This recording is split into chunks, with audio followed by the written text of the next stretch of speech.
पर्यटन आणि इतिहास या धड्याचा आता आपण अभ्यास करणार आहोत. चला तर आता आपण पहिल्यांदा बघू पर्यटनाची परंपरा. तर आपल्या देशामध्ये पर्यटनाची परंपरा ही प्राचीन काळापासून चालू आहे. तीर्थक्षेत्रांना भेट देणं, स्थानिक जत्रा यात्रांना जाणं, त्याच्यानंतर विद्याभ्यासासाठी दूरच्या प्रदेशात जाणं, व्यापारासाठी जाणं, या निमित्ताने पूर्वी पर्यटन हे घडून येत असायचं. अगदी सारांश स्वरूपात सांगायचं तर मानवाला खूप पूर्वीपासून फिरण्याची आवड आहे. आपल्याला सुद्धा आवड आहे अर्थात, बरोबर की नाही? चला तर पर्यटन दूरवरच्या स्थळांना विशिष्ट हेतून भेट देण्यासाठी प्रवास करणं म्हणजेच पर्यटन होय.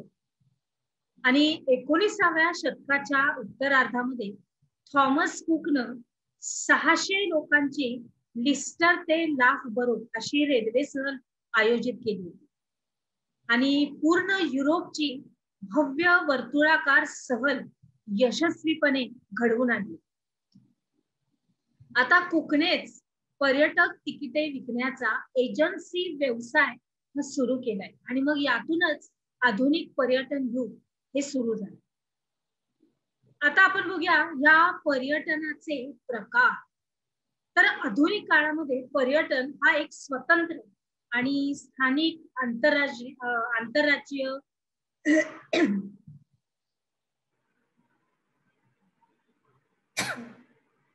आता आपण बघणार आहोत आपला पुढचा मुद्दा, पर्यटनाचे प्रकार.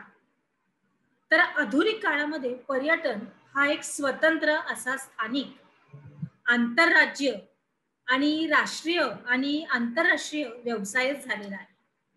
म्हणजे देशातल्या आणि परदेशातल्या पुरावस्तू, इतिहास प्रसिद्ध, त्याच्यानंतर काही निसर्गरम्य स्थळं, प्राचीन कला निर्मितीची केंद्र, त्याच्यानंतर तीर्थक्षेत्र, औद्योगिक आणि इतर प्रकल्प इत्यादींना भेट द्यायची. आणि ही पर्यटनामागील मुख्य प्रेरणा असते. तर निसर्ग निर्मित आणि मानव निर्मित या गोष्टींमधली रम्यता आणि भव्यता यांचा प्रत्यक्ष अनुभव घेण्याची इच्छा ही जगभराच्या पर्यटकांना असते. मग त्याच्यामुळेच हिमशिखर, समुद्र किनारे, घनदाट जंगले असे उपेक्षित प्रदेश पर्यटनामध्ये आलेले. त्याच्यावर दृकश्राव्य प्रसार माध्यमातून कार्यक्रम तयार होऊ लागले आणि पर्यटनाचे स्थानिक, आंतरराज्य, आंतरराष्ट्रीय, धार्मिक, ऐतिहासिक, आरोग्यपूरक, विज्ञान, कृषी, नैमित्तिक, क्रीडा पर्यटन असे ढोबळमानाने प्रकार पडतात. इथपर्यंत लक्षात आलं अगदी व्यवस्थित? पुढे जाऊया. आपला पुढचा मुद्दा आहे स्थानिक व आंतरराज्यीय पर्यटन. तर आता हा प्रवास सुलभ असतो. तो देशातल्या देशातच असल्याने याच्यामध्ये भाषा, चलन, कागदपत्रे यांचा फारसा अडथळा नसतो. आणि विशेष म्हणजे आपल्याला उपलब्ध असलेल्या वेळेप्रमाणे आपण त्याचे नियोजन हे करू शकतो. बरोबर? आणि आंतरराष्ट्रीय पर्यटन ह्याच्यामध्ये काय आहे तर जहाज, रेल्वे आणि विमान याच्यामुळे आंतरराष्ट्रीय पर्यटन करणं हे पूर्वीपेक्षा सोपं झालेलं आहे. आता जहाजामुळे समुद्र किनाऱ्यावरचे देश सुद्धा जोडले गेलेले आहेत आणि रेल्वेच्या रुळांनी युरोप जोडलाय आणि विमानांनी जग जवळ आणलेलं आहे. आता या आर्थिक उदारीकरणानंतर भारतातून परदेशामध्ये जाणाऱ्यांची आणि परदेशातून भारतात येणाऱ्यांची संख्या ही वाढली आहे. आता त्याच्यामध्ये काय काय येतं बघा, अभ्यास आहे, विरंगुळा आहे, स्थलदर्शन, व्यावसायिक कामं म्हणजे काही बैठका, म्हणजे काही करार मधार इत्यादी, म्हणजे त्याच्यामध्ये हे सगळं समाविष्ट आहे. तसंच चित्रपटांचं चित्रीकरण यासारख्या कामांसाठी देश विदेशामध्ये येणाऱ्या जाणाऱ्या पर्यटकांचे प्रमाण हे वाढले आहे. आता आपण बघणार आहोत ऐतिहासिक पर्यटन. तर आता संपूर्ण जगभरातील हा एक महत्वाचा पर्यटन प्रकार आहे. आता लोकांचे इतिहासांच्या संदर्भातलं जे कुतूहल आहे हे लक्षात घेऊनच हा ऐतिहासिक पर्यटन सहलीचं आयोजन केलं जातं. आता महाराष्ट्रात बघितलं तर आपण डोळे झाकून सांगू शकतो, आपले छत्रपती शिवाजी महाराज त्यांच्याशी संबंधित असणाऱ्या किल्ल्यांवरती दुर्ग अभ्यासक गोपाळ निळकंठ दांडेकर दुर्ग भ्रमण यात्रा आयोजित करत असतात.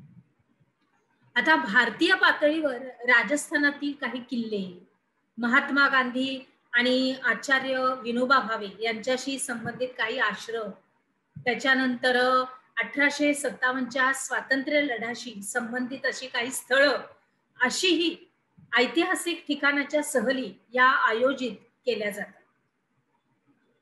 आणि मग आता आपला पुढचा मुद्दा आहे भौगोलिक पर्यटन. तर याच्यामध्ये काय आहे तर विविध भौगोलिक शिष्टे निरीक्षणासाठी हे पर्यटन केलं जातं. मग ह्याच्यामध्ये अभयारण्य, व्हॅली ऑफ फ्लॉवर्स म्हणजे उत्तराखंड, त्याच्या उत्तराखंडामध्ये आहे हे. त्याच्यानंतर समुद्र किनारे आले, भौगोलिक वैशिष्ट्यपूर्ण स्थळ जर उदाहरणार्थ घेतलं तर लोणार सरोवर, निगोज येथील रांजण खळगे इत्यादी इत्यादी. आता ह्या सगळ्यांचा समावेश भौगोलिक पर्यटनामध्ये केला जातो. आता यातले काही अनेक स्थळांमधले निसर्गाचे अवलोकन करायचं फक्त याच इच्छेपोटी आणि कुतूहलापोटी अनेक पर्यटक तिथे जात असतात. आता आरोग्य पर्यटन म्हटलं तर भारतातील वैद्यकीय सेवा आणि सुविधा पाश्चात्यांच्या मते स्वस्त आणि दर्जेदार आहे. आता याच कारणास्तव परदेशी लोक भारतात यायला लागले की भारतामध्ये मुबलक सूर्यप्रकाश असतो आणि त्याचा लाभ घेण्यासाठी कितीतरी लोक आपल्या भारतामध्ये येतात. खरोखर चांगली गोष्ट आहे विद्यार्थी मित्रांनो, बरोबर ना? पुढे जाऊया. आता आपण बघतोय आरोग्य पर्यटन.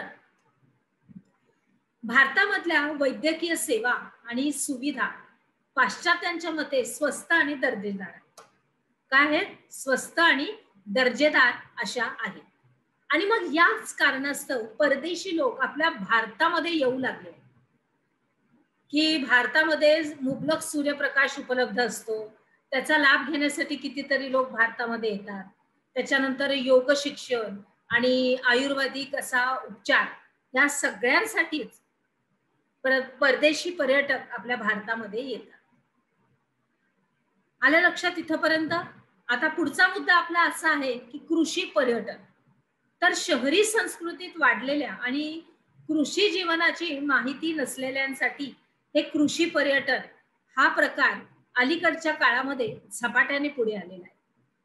आणि मग अलीकडेच भारतीय शेतकरी दूरवरच्या कृषी संशोधन केंद्र आणि कृषी विद्यापीठ आणि इस्रायल सारख्या शेतीच्या क्षेत्रामध्ये, परत एकदा मी मुद्दा माझा स्पष्ट करते,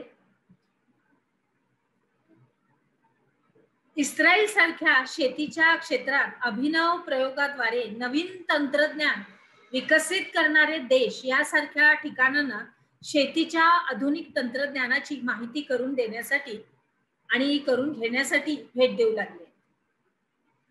आले लक्षात? कृषी पर्यटन. पुढे जाऊया.